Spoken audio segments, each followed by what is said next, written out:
खुदी को जिसने फलक से बुलंद तर देखा, खुदी को जिसने फलक से बुलंद तर देखा, वही है मुमलिके सुबह शाम से आगा. Assalamu alaikum and a very good morning to all of you. I am Murtaza Abbas. I am a student. I am pursuing graduation in arts at Government Degree College, Madhwa. I am truly indebted to Institute for Intellectual Development and Faridia Model for offering us 40 days personality development workshop to impart values, inculcate manners, instill confidence and brighten our career. Today I am going to deliver a speech on the topic self-confidence.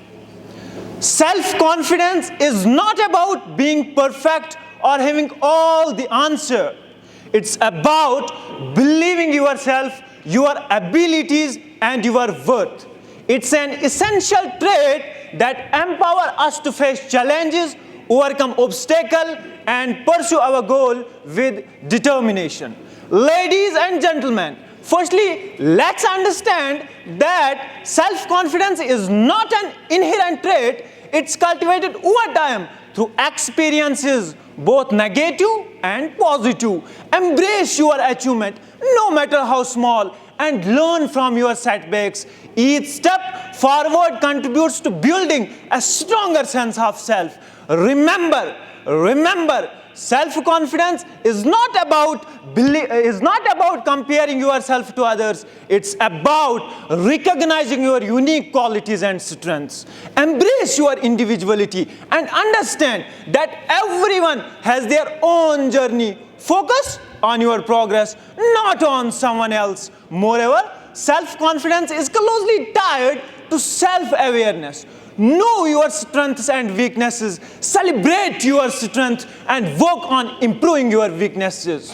Challenge yourself regularly, stepping out of your comfort zone and not only build competence but also boost confidence. Every small success in the face of challenge reinforces the belief that you can overcome obstacles and grow as an individual. Ladies and gentlemen, surround yourself with positive influence. Seek support from those who uplift and encourage you. A supportive environment is a catalyst for building and maintaining self-confidence. Eliminate negative self-talk. Replace self-doubt with positive affirmation. Believe in your capabilities and don't let fear dictate your action. Remember, mistakes are the part of learning. They don't define your worth. I sum up my speech with a message that it's been a tremendous pleasure to stand here of the days and address such an elite gathering. Thank you so much and have a wonderful day.